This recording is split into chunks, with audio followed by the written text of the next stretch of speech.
MarzGurl. And I'm JoshKnightTheFirst. And welcome to episode 54 of MokkoriPlay, the only podcast dedicated solely to all things City Hunter. On today's podcast, we're going to cover Season 2, Episode 3 of City Hunter, titled Kaori's in Danger! Love Means Saying Goodbye, Part 1. Always these two-parters this time around. City Hunter 2 will be notorious for them. So many two-parters. Hey, by the way, we weren't really saying this the last two episodes, but if you're listening to this upon release of these episodes, happy Cyber Monday. Cyber Monday. The whole idea in theming with the release of this podcast was to release all three of these episodes, the last two, and this one on Cyber Monday. Because we took a big old break, and then we made a bunch of really hard work for ourselves and said, hey, in the last week before it's time for us to come back, let's just pump 3 of these suckers out. Let's do all 3 of these. Well, guess what? We did it. Yeah, we did. We can be prolific if we put our minds to it. I wouldn't say we're gonna get prolific. Earlier today, we went down to Book Off in Torrance specifically, because I need to specify, because that is the best Book Off yes, in it is. all of Southern California. It really is. Just so much Japanese resale stuff in there. There were 2 volumes of the more recently released Japanese editions of City Hunter. These were the complete editions. They're newly released with some new artwork for the covers. There were 2 volumes, just volumes 13 and 14, and they were super cheap. They were only $2 a piece, so I spent $4 on these 2 volumes.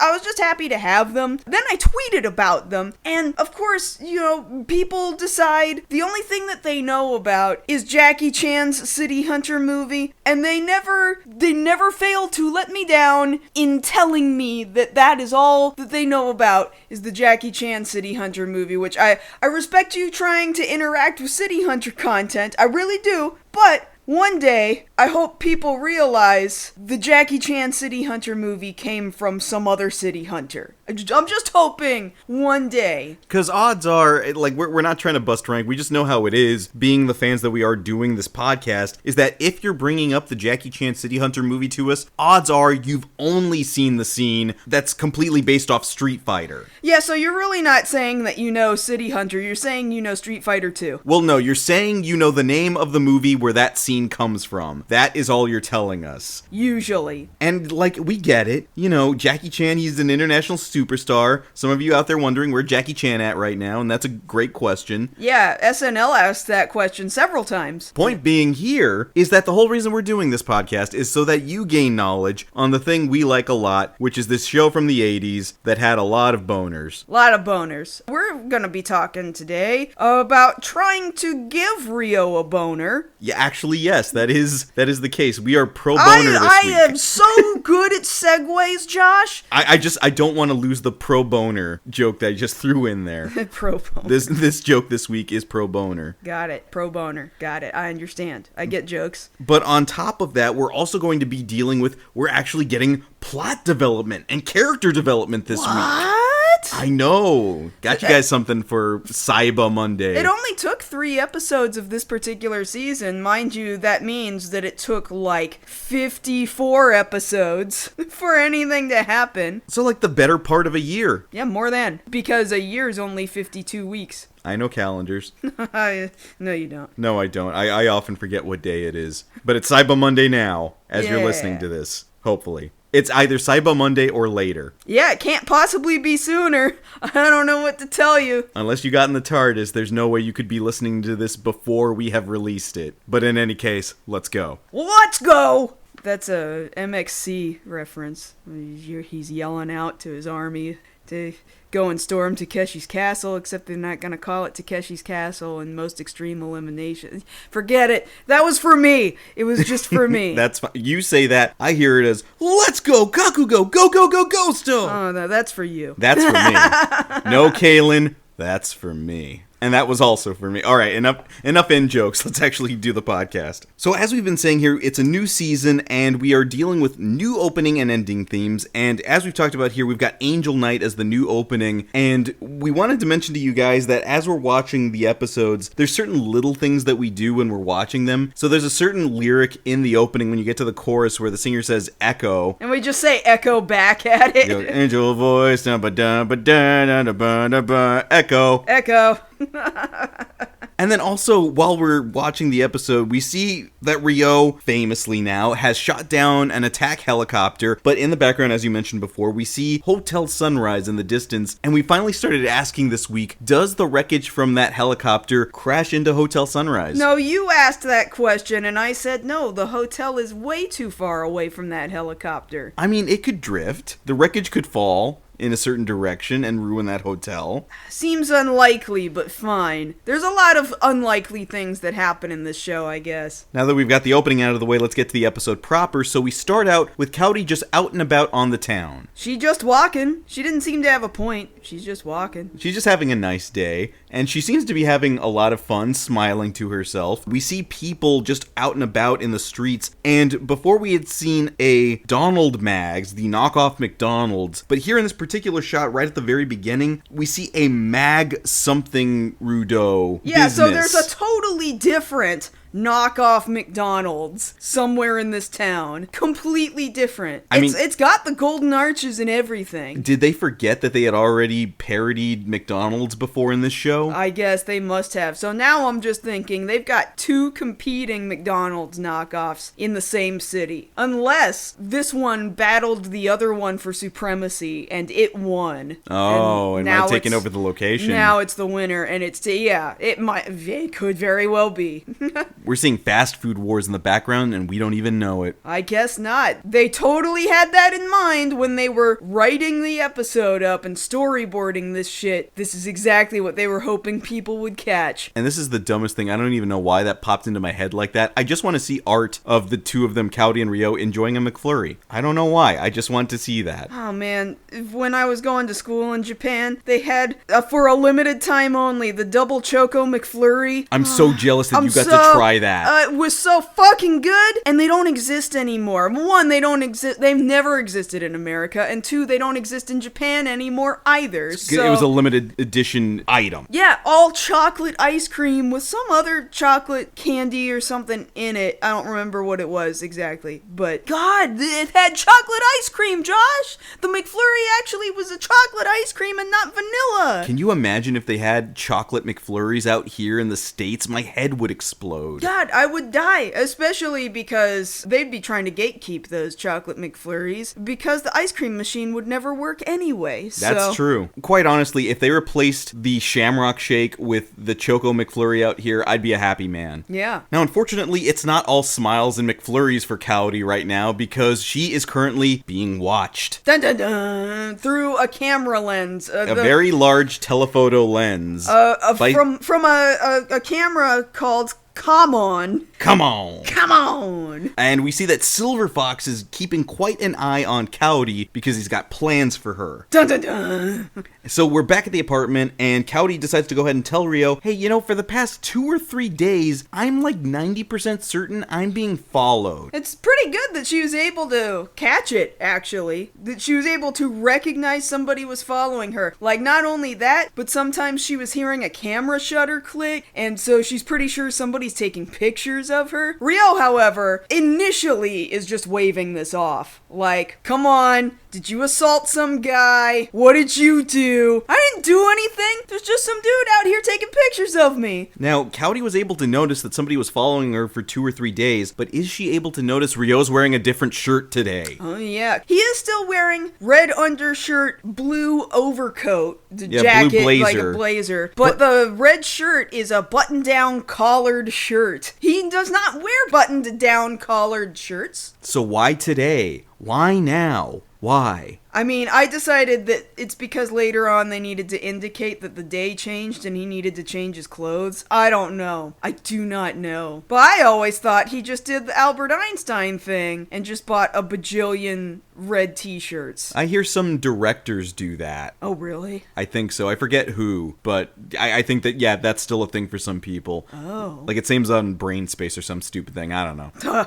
Artists. But Kaori is like, well, maybe it's not a bad thing. thinking, maybe it's a rich guy who's too shy to approach me? And Kaori immediately has that dream crushed when she sees Ryo just snoring through that idea. Just sleeping straight through it, yeah. But then Ryo remembers, wait a minute, you said you heard a camera click? I think there's something I need to show you. So they head out to the street to a corner bootleg idol picture stand. Which is a thing that at least used to happen. I don't think it happens so much anymore. I think it still does, though. I don't know, since the advent of the internet, I feel like this is less necessary in a physical meet space. Well, maybe not necessary, but some people are weird like that and they like having the physical media. I mean, that's true. So yeah, what it is like, think about the photo stand after you get off like Jurassic World the ride, except it's all bootleg photos. Like somebody took this with their camera or their phone nowadays, they printed out the pictures and then they're selling them for like $5 a pop. And it says it's for these idols, and I would imagine if we're talking about pop idols, that would be a really popular thing, but Kaori is up on that board, like somebody is selling pictures of her, and they're treating her like she is a local idol. Like, people see her out and about and they know her, and she's popular in Shinjuku, I guess. Now, to be fair, at this photo stand, the photo that they have of Kaori is very flattering. She's got the good jacket on. Who doesn't like the good jacket? Remember, we found that Tumblr post of somebody asking for the good jacket? One of these days, we will try to get a hold of the good jacket somehow. Yeah. And Ryo has to tell her, I guess you had to find out at some point, you're actually one of the most popular idols in Shinjuku. And initially, Kaori is incredibly flattered. Like, wow, all these boys love me?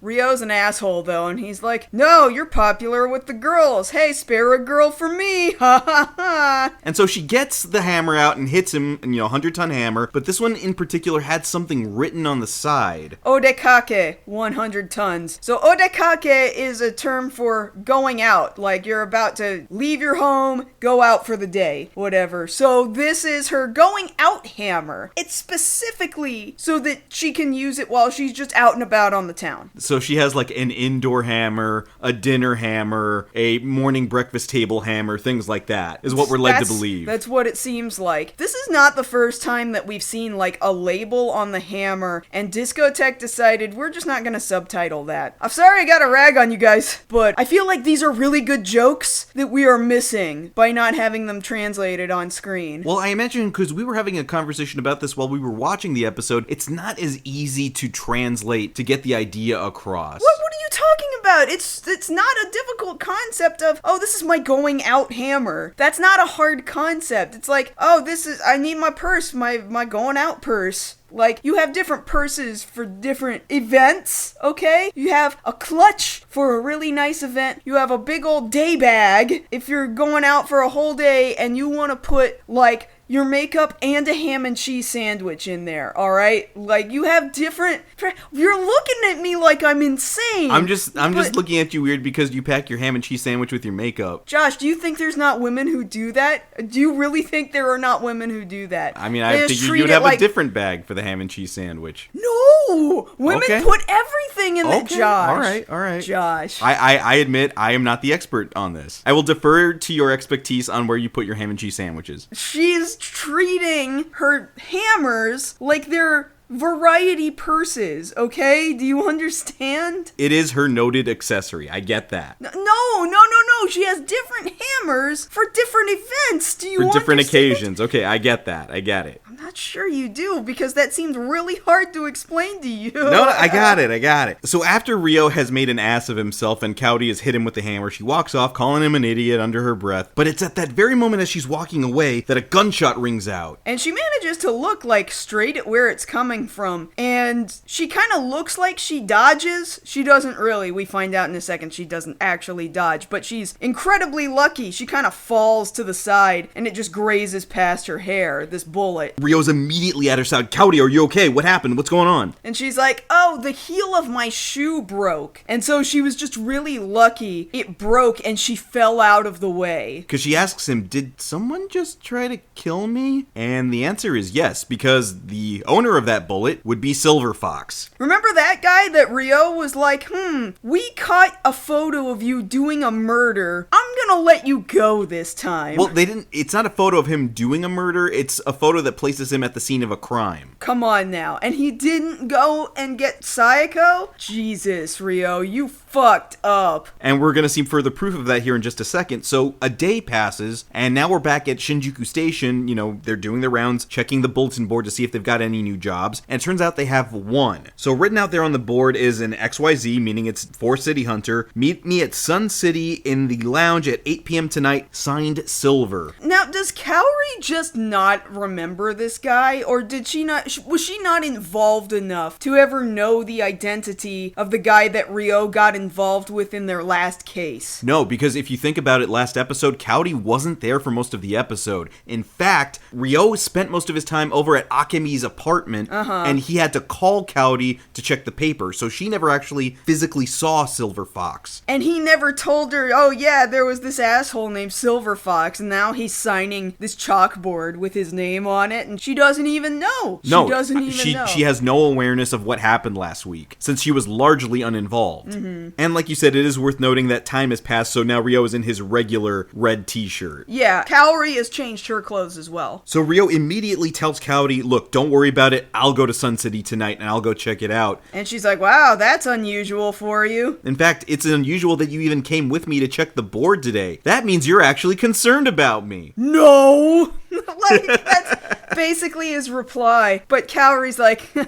no, you are. And that makes her very happy. So back at Hotel Sun City, we're there at the lounge, and Kaori was told, stay at home, stay at the apartment, I will go check this out. And she didn't listen. She's hiding behind like a door or a pillar, trying to look in on Ryo. And so while he's there sitting on like a couch or something, somebody kicks up their feet behind him, and sure enough, it's Silver Fox. It's this guy. This asshole. And he's got a gun trained on him. Because of course he does. But Ryo also has his gun out, and he's got it pointed through the couch back at Silver Fox, so they're kind of at a stalemate. I mean, they may as well just talk now, which I guess they kind of do. And so Ryo's asking Silver Fox, didn't we teach you this lesson last week? How many times do we have to teach you this lesson, old man? He's like, yeah, man, like, didn't you learn? I let you go. And Silver Fox is like, nah, man, I can't let it go like that. I have to officially challenge you. Alright, well, you're not good enough at this, and you already lost. But fine, what is this challenge? I'm gonna murder your girlfriend, Kaori. And so Kaori's behind the pillar, listening in on this conversation, and she can hear everything. So she clearly hears Silver Fox refer to her as Ryo's lover, who he is now subsequently going to try and kill. And she's extremely flattered by the idea. Like, I have to point out the animation this episode on Kaori's face. Like, you see her go through the motions, or the emotions, as she's hearing them. She's like shocked, then there's contemplation, and then there's joy on her face at the thought of being mentioned as his lover, as Ryo's lover. Does she have a realization of what that means? Of how she feels? Or is this just like naturally happening and she's really not giving two thoughts about it? I don't know. I get the feeling like in most cases she's thought about this way more than Ryo has, or if she hasn't, then she's thought about it more honestly than Ryo has. Yeah, maybe so. Although maybe if she were ever confronted about it, she wouldn't fess up about it. She wouldn't fess up, yeah. But if she's just kind of in her own personal moment, then she'll be honest with herself about it, which is kind of the opposite of Ryo, because Ryo's reaction is like, what? Kaori? You gotta be joking. Please don't tell me that you think that we're in a relationship with each other. And he's like crying. And Silver Fox is telling him, look, man, you've got 3 days to deal with this. If you don't think you're man enough to handle it, just announce that I won and get out of town. All right, bye. And so, yeah, Ryo's kind of crestfallen that this is what he's got to deal with, because technically he's right. This whole episode is based on technicality, or this and the next episode is based on technicality. Technically speaking, they are not in a relationship together. No, they are not, but they do have complicated feelings about each other. Which is not too dissimilar from this other anime that we're watching right now, Uzaki-chan Wants to Hang Out, where you've got two other characters that clearly might as well be in a relationship, but the two of them, for all intents and purposes, are not in a relationship. Right. And so it's like one of those things to where it's incredibly obvious to everybody else watching except the two people. Yeah. Ryo, from this point forward, is really making a lot of statements out loud that are kind of conflicting. And so the audience knows, no, Ryo has some sort of feelings and he has not fully realized them yet. This might be the first time we're really getting confirmation that that's what it is. See, in the previous season, you had to kind of headcanon that. Now, it's kind of confirmed. He'll say something out loud or do some action and then try and backpedal that. So after this meeting, Ryo goes ahead and gets in the elevator and Kaori's already there. It's funny, he doesn't even question, like, man, I told you to stay home. He actually doesn't even bring that up. Like, no, it's almost like he expected her to come anyway. Yeah. Which, yeah, naturally you would figure. Kaori's like, so I heard the whole thing. You gonna protect me? And Ryo says, well, Silver Fox said he was going to kill my lover, and last time I checked, you and I aren't lovers, which irritates Kaori. But look, he keeps saying, no, I'm not gonna protect you, and this is gonna be a theme throughout the episode, and yet he does the opposite of what he says. He's protecting her in his own ways. But right now it's pissing off Kaori enough to where she has to hit him with a hammer, and it's worth noting here that they're on the elevator coming down to the lobby of Sun City. She hits him with the hammer, another 100-ton hammer. She gets off the elevator just fine. Ryo's there in a slump on the elevator, and there's people in the lobby looking in like, oh, look at that 100-ton hammer. That means this elevator is overweight. Yeah, so it means that once the hammer comes out, it has consequences in the real world, but, like, she must keep it in some sort of end space, because if she's physically carrying it on her person, then the elevator wouldn't have worked. But now she's pulled the hammer out and used it, and now the elevator might not work. Well, see, here's the thing, like, her hammer seems to have the capabilities or the properties that until it makes contact with something in the physical plane, like the ground, a wall, Ryo's head, it doesn't have any mass to it. But then as soon as it makes contact, then there's consequences. It has volume, it has mass, it has weight. It's basically like King Ghidorah from those Netflix Godzilla movies. It doesn't exist until it exists. Even Ryo's over here like, why do I need to protect somebody who's stronger than me? But, I mean, let's be fair though. She might be strong, but she's not very fast. She doesn't have good reflexes. She can't dodge bullets. She doesn't shoot very well. I mean, but that's comparing a regular person to somebody who's trained at this sort of thing. Right. There's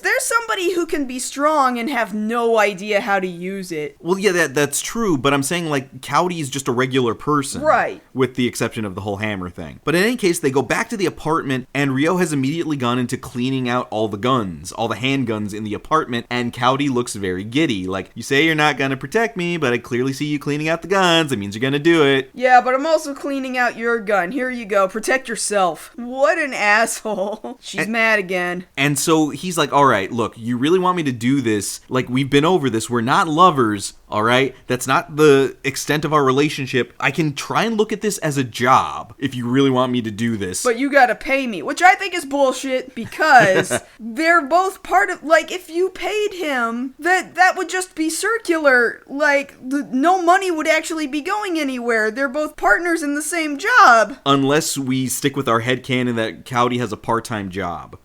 I still don't believe that she has a part-time job. I do believe she has a part-time job, if only for the sheer fact of how do they get through those whole months where they don't have work as City Hunter. Maybe. But yeah, he's like, all right, if we treat this as a job, you know how I work. If it's not money, it's Mokkori. Can you make me, Ryo Saiba, City Hunter, the Mokkori man? Can you make me feel Mokkori for you? So basically, can you give me a boner? Which, mind you, again, before Makimura dies, Ryo very clearly is attracted to Kaori. Well, yeah, episode 4, when we're introduced to Kaori, he clearly likes her. And we know that that's already a thing. He finds her attractive. Well, on top of that, there's episodes like he just sees legs, he just doesn't see they're attached to Kaori, and he's attracted to the legs. We see that she gets dressed up all nice, and then he can't really tell it's her, but he's attracted to her. And see, here's the thing. When he tells this to Kaori right now, she was about to hit him with another 100-ton hammer. But when she is presented with this idea of, can you actually try to be attractive to me? Can you allure me? We see, like it's a digital readout, the hammer goes from 100 tons down to no tons at all, no weight. Like, all the fight left her. And she's like, oh, Well, because he's looking at her extremely seriously, but usually when he's doing that, it's this big act. He's just really trying to put on some game, and I really do think this whole time he's bullshitting, and he's lying to himself, because he already does feel attracted to her, and he's just trying to put some distance between them because he's trying to not actually act on the feelings he's caught. Yeah, I think that's the best description of it. But once it's, basically put out there, this whole thing is for the purposes of giving me a boner. She gets angry all over again and then hits him with the 1,000,000 horsepower hammer, which for some reason that was subbed. Yeah, well, thank you for that one at least, Discotech. But yeah, clearly they're arguing back and forth here in the apartment, and we just see Silver Fox outside of their window, like 3 floors up or 5 floors up, just chilling on the windowsill like, maybe I screwed up.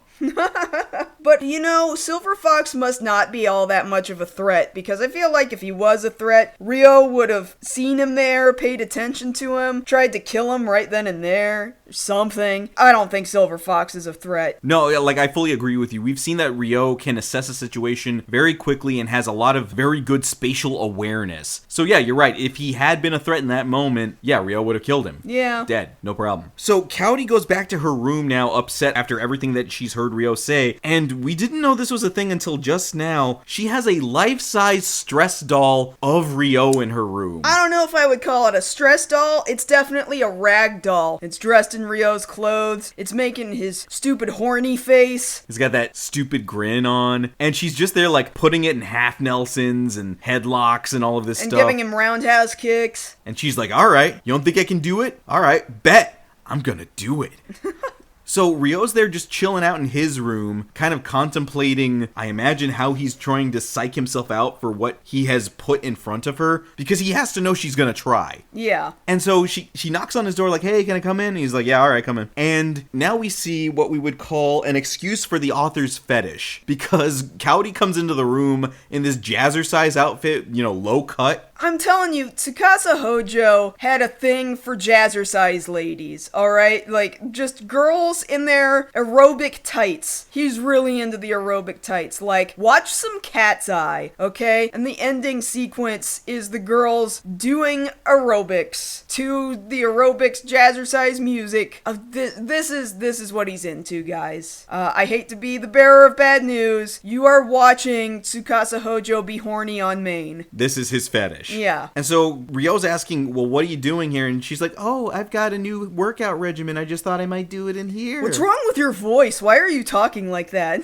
And so she's like, all right, let me just work out in here. And he's like, all right, fine, go ahead. No, he's not. He's like, why are you doing that in here? That's annoying. Okay, no, you're right. But in any case, she brings in her little boombox, turns it on, and then proceeds to do this full workout routine in front of him, which only proves 2 things. One, the animators were very happy to be working on it this week because they show she's incredibly curvy this week. She's got tone in her thighs, her boobs look nicer than normal, and also, based off that animation, she's incredibly flexible. Yeah. Ryo is trying to fight it this whole time. But you see the look creeping onto his face, and creep is the right word here, because after, like a half a minute of this, he can't help it anymore, and he makes the noise and the face, the and she heard it. He did it. So he plays along for a second, and he's like, I'm sorry, Kaori. Now I understand your feelings. Well, yeah, because, he grabs her, her hip, right? Yeah. And pulls her close, and she's like, oh. And I love this. He just made the Mokkori noise, that what I call the grunt he does. But then he gets super serious. Kaori. He's a really good voice actor. He's really, really good. And she's like, yes? And he's like, I understand now that you really need to do your aerobics because you've gained a lot of weight in your midsection, I've noticed. He's so bullshitting because otherwise he wouldn't have done the face, he wouldn't have done the stupid laugh, he wouldn't have done all that. He wouldn't have gone for her hip. I think that was an excuse. Yeah, it was an excuse to touch her. It was one of 2 things. Either it was an excuse, he had some kind of a steam, he had to let off some steam, so he had to touch her somehow, or it was a reflex action, and he had to catch himself. Because he couldn't stop himself from making the face or the noise. Yeah. And she even says, oh, I got him. I made him Mokkori. But he has to, now this is what I'm talking about him having to backpedal. He knows he made the noise. He knows. So now he's got to backpedal and pretend, no, no. No, I didn't make the noise. I actually think you're fat. Which gets him a roundhouse kick to the face. Which, I mean, he wasn't saying that he thought she was ugly. He was just saying, oh, I see why aerobics is important to you. But it's the insinuation It that... is. It's still kind of dickish, which he's doing on purpose because he's trying to, again, put that distance between the two of them. That he can't come to terms with it yet. And really, it's the whole thing of, like, until they understand that it's okay for you two to be in a relationship, it's gonna continue like this for a while. Kind of a long while, actually. I don't think it ever stops. Well, at least we'll get more confirmation as we go on. Yeah, but, like, regardless of how much confirmation you get about what their feelings are, they never end up in a relationship. Depending. Depending on what? Didn't Hojo say at some point that they did get married? Oh, I don't recall that. I recall that they were gonna get married in Angel Heart, which is not canon. I mean, we're gonna end up covering it more than likely anyway. Okay, I'm just saying, like, if we're talking about a point in the world where the universe splits in two directions, one of them is City Hunter and the other is Angel Heart. And then they don't get married, and then Kaori dies. But at this very moment, she's not dead. She's just dead sexy. And Ryo's trying to lie that she's not. So yeah, Ryo has successfully gotten Kaori to believe that he doesn't find her attractive, so she's just out and about on the street again. And she's at the crosswalk, and you hear that crosswalk jingle you hear in a lot of anime, that... because that's just what the crosswalk jingle sounds like. Well, it's a traditional Japanese tune. I forget what it is. There's articles out there that'll tell you, but yeah, based on traditional Japanese songs. And so she's out there on the street like, maybe I was wrong. Maybe he doesn't care. And Silver Fox is in close proximity like, maybe she's right. Maybe he doesn't care. And it's at this very moment, this very contrived set of circumstances comes to pass. So she happens to be walking by a construction site where there's a wrecking ball. It hits a building. It just kind of spooks her at first. Like, they're doing what they're supposed to be doing, all right? Then there's a kid riding his bicycle down the street. And the kid hits, like, a can in the street or something. Then the kid goes flying off of his bike. Then he falls into the middle of the street in front of the construction site. But it's in the middle of the street. And now there's a car coming. Yeah, there's a truck coming at him. And it's gonna hit this kid. And Kaori's like, no, don't hit the kid. And then she jumps out and she saves the kid, but now they're both in the middle of the street, and now there's another car coming, and it's gonna hit the both of them. Like she's pulling a Yusuke Urameshi right now. Yeah, except she doesn't die here. Although, oh my god, this is really similar to how she dies in Angel Heart. I don't actually know how she dies in Angel Heart. She gets hit by a car. Oh. But in this case, it's too early for Angel Heart, so it looks like she's about to bite it because this car is heading right for her and the kid, and from above on a perch somewhere, Ryo pulls his gun, shoots at the controls for the wrecking ball, gets the wrecking ball to drop directly on the engine of the car, stopping it dead in its tracks and preventing it from hitting the kid and Kaori. Extremely contrived. But, one, it shows that Ryo really is protecting her. He's just trying to not tell her. And he's also trying to make it seem like he's not doing it. Yeah. And then two, he was willing to damn near get the driver killed, okay? For her sake. For her sake, exactly. Because it was less about the kid being safe and more about him taking care of Kaori. Because again, it's this whole thing of like, he's got this charge on himself that he promised Makimura, I will keep your sister safe. Uh-huh. But now on top of that, after he has saved them and he's like, you're just always trying to do things for other people without even thinking about it. And he puts his gun away. He's like, yeah, but kind of seeing you sprawled out on the street, that it's kind of a nice Mokkori pose there. And he's like, no, wait, stop it. What are you doing? Knock it off. Can't think like that. He's having to physically hit himself, and he's having to verbally out loud say things to not think like that, which means he does have feelings. Sure, but also, I would be telling myself, no, don't think like that, because she's lying that way because she almost got killed in the middle of the street. I mean, there's that too, yeah. It's kind of fucking weird, man. I love seeing hot women in peril. That just makes them hotter. The snidely whiplash fetish. Yeah. Is what we're saying to you. So after this has been settled, seemingly, Kaori runs her ass back to the apartment to double check if Ryo did in fact just save her life, because at least she's aware enough to know the only person who could have done that would have been Ryo with his marksman skill. But Ryo is at home, and so now she's not so convinced anymore. She calls out to him like, hey, you here? He's like, yep. And she goes into his room, and for seemingly no reason, although a reason pops up, he's completely naked. He is spread eagle. He is spread eagle, though. He is man-spreading like nobody's business. And she immediately, blushes and gets out of the room. Although at the same time, like, he's doing his hair, he's pulling a comb through his hair, and in his other hand he's got a mirror.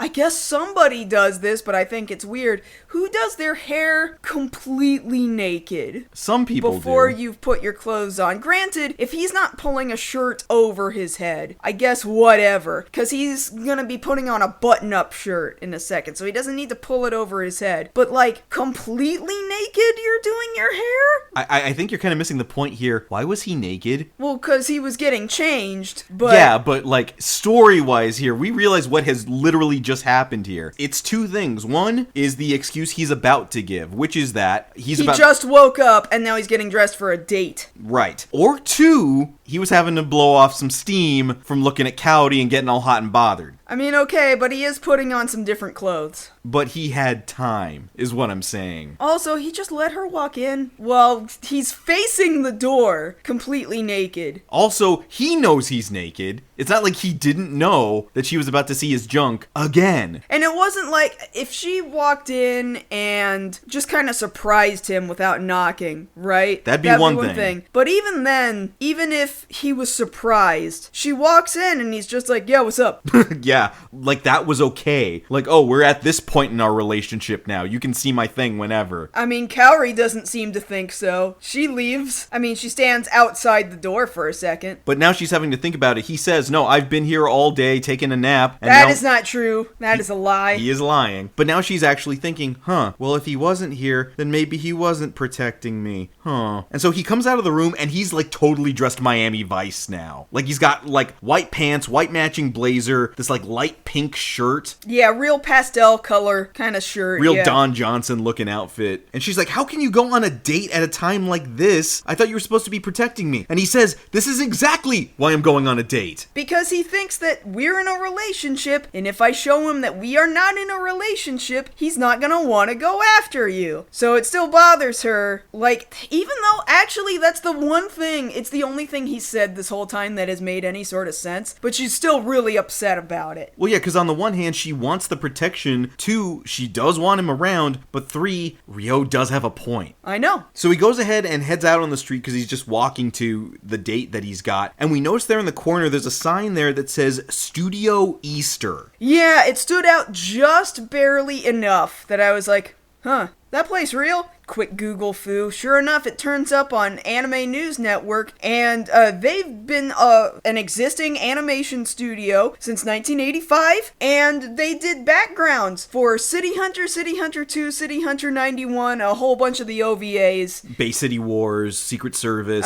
Magnum, 357 Magnum. And so, yeah, they Easter egged themselves into the background that they animated. So, Studio Easter egged themselves into the background, which is what they do. Yes. Wow. That is some Inception shit. We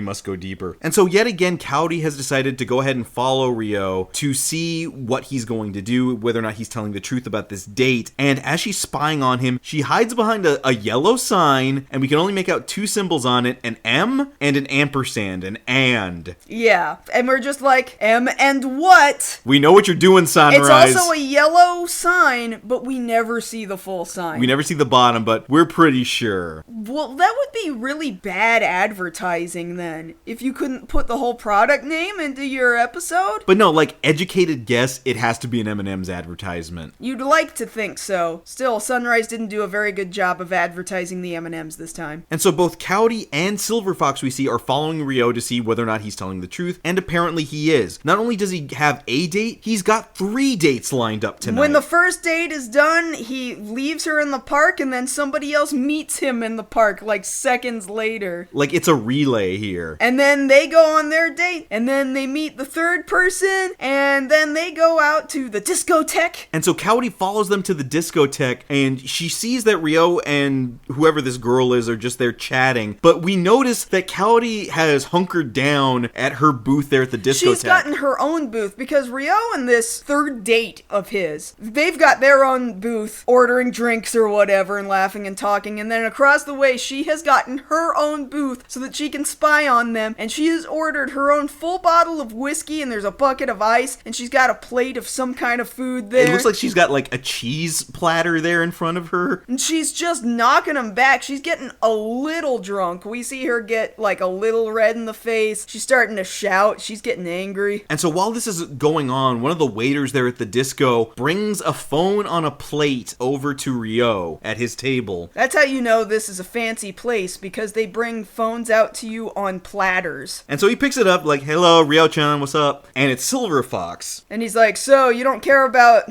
protecting Kaori, do you? And he's like, you're not fooling me. This isn't working. I can see what you're doing. Ryo's like, don't know what you're talking about, bye. Okay, I guess you don't mind if I shoot Kaori right now, who's in the room with you. And Ryo's just calling his bluff like, no, I don't know what you're talking about. I'm having a good time on my date, bye. Alright, here's my infrared. So we see like the red dot sight make its way onto Kaori's face and track up to her temple. And Ryo can see this from across the way. It's like, oh crap, dot sight, I gotta get over there. And he busts ass across the disco and does this rolling dive grabbing her. And then pulls out his gun with a silencer on it and just shoots into the curtains where the infrared sight where the laser is poking out of. Like, he didn't even assess who was back there. He just starts blasting. So I just started blasting. That's what he does. Yeah. And, well, Silver Fox got him. He caught him in his lie, because Silver Fox isn't even there. He's just set up a laser sight just to dick with him, just to prove a point, just to prove, yeah, you're trying to fake me out, but you've been paying attention to Kaori this whole time. He got him. He made him show his whole ass. Like, I care about Kaori because clearly, even though I acted like I didn't know where she was, I knew exactly where she was, and I was on top of her in seconds, which is something he wishes he could do on the regular. But he doesn't know that that's what he wants. And it's like, you would think at this point they should have a conversation, right? Because clearly he has done this because he cares, one way or the other. Like, there's no way you would just leave your date in the middle of it to go jump and cover somebody from potential gunfire and then return gunfire all within seconds. Yeah, does this date turn and look like, well, one, you just pounced on some other woman, and two, holy shit, he pulled a gun. Like, if I was that woman, I'd just get an Uber and go home. Call it a night. I mean, it's 1988, so she didn't call an Uber, but she probably got a taxi. Yeah, like, her night is done. Yeah. Like, call for the check, or leave him to get the check. Just get your ass out of there. Right. I don't know if anybody else in the room saw him pull a gun, because he had the silencer on so as not to alert the people around him, and he clearly shot through a crowded room and didn't hit anybody, so... Like, if anybody's gonna do it, it's gonna be him. That's true. So now they're outside the club, and Ryo is now trying to switch it up because he can't lie about everything he literally just did. So now he's gotta try and trick her in motivation and pretend he's mad. And he is mad, just not at her, but he's gonna play it off like he is. And he's just like, if you're just gonna be this stupid, then you shouldn't even be in this business at all. And she's like, what are you talking about? And he's like, you should have been able to notice that there was a sight on you. And she's like, well, I'm not a professional like you. Like, what do you expect? And then he goes for the low blow. He's like, Makimura would never. That's so shitty. It is. It's super shitty. I understand what he's trying to do here, trying to push her away to get her out of danger, but also, what the fuck, man? Well, I think really that just goes to show how serious he is about protecting her, that he would go to that length. Right. Because he knows, like, if anybody knows it's a sore spot, it's the two of them. Sure. That spot, I don't know if anybody else would know. Except maybe Umibozu. No, Psycho. Yeah, I guess because they work together on the Force. But aside from that, that sore spot is for the two of them. Right. So him doing that, he knows damn well where he's going. He knows what line he's stepping. And Kaori is very sad, and then she runs away because she is very sad. And so Ryo takes out his gun, and he shoots into the air one round, and you think... Which just looks like, oh, he's just being dramatic. You know, he's blowing off steam. Except he's not. He knows Silver Fox has been watching this whole time on a rooftop nearby, and he has managed to use that shot to graze his cheek and draw blood. Ryo wasn't even looking in that direction. He no-scoped Silver Fox. Not no-scope 360, but, pretty close. Yeah, and Silver Fox is, alright, good. Now I see you're serious about me. And then we start to hear Supergirl start playing, and that's the end of part 1. Finally, plot is happening. Oh my god. Oh, I need it. Oh, it's like, just rub it on my gums. I need this plot so much. But it's like a lot of anime, though, where once we finally get to this point, it only progresses so far, and then you're kind of blue-balled for a really long time, like, oh my god, guys, when are we just going to address this? Holy shit. But, I mean, at least we're finally doing it, Right, exactly. And I appreciate that we are having some continuity. Like the last 3 episodes, this through line of Silver Fox has made the plot finally move forward. Yes. And it's a continuing, overarching plot. It's almost like it's a mini arc. Yes. Yeah. And the thing about it is, it's necessary now because, yeah, like you said, it's been over a year now. You figure the writer's like, we gotta give them something. It's been too long. We gotta keep them interested. We gotta keep them invested in this. We have to give them something. And so they write in Silver Fox as this foil for Ryo, and now he's having to actually address some things about how he feels about Kaori. Yeah. Although he's trying his hardest not to address that. He's trying to distance himself from that so hard. And he's failing. That's the thing. The unfortunate thing about both of them is neither one of them have any really close friends to give them that relationship advice. Yeah. Like we see in the next episode, Kaori's gonna get some help from somebody. Remember when Kaori said she had a best friend? Yeah, where they at? She doesn't have anybody to talk to because, like, here's my best friend, who? Where'd she go? I don't know. We saw her a total of once. Never again. Never again. So yeah, neither one of them have anybody to push them along and try and cultivate it, which is, again, the thing that's different in that Uzaki-chan Wants to Hang Out anime, is there's a ton of people trying to push them together, the two main characters. Yeah, but in that show, it doesn't seem to be working even when they have friends. And unfortunately, here in City Hunter, there's just not those kind of friends. But sometimes, 2 people are just that stupid. It wouldn't matter if they had friends or not. You might have a point. So yeah, next week's episode, we're going to see that Kaori will have to take matters into her own hands and see if she can't figure out how to stop Silver Fox. Because I bet you Ryo would have done it if he had to, but he's trying so hard to push Kaori away, and so Kaori also thinks, fine, if he's not going to take care of me, even though he's totally taking care of you, you just can't tell, then I'm just going to do it myself. That's where we're going next episode. Fine, I'll do it myself. Stop quoting that. I'm sorry, it comes up so often. Okay. So, do please come back next time when we cover the 4th episode of City Hunter 2, Kaori's in Danger, Love Means Saying Goodbye, Part 2. And if you want to catch us outside this podcast, you can always find us both on Hive. I guess. I'm at JoshKnightTheFirst. And I'm at MarzGurl. Thank you all so much for listening to our 54th episode of MokkoriPlay. And if you don't come back next episode, I'm gonna do the show without Josh. The hell you will.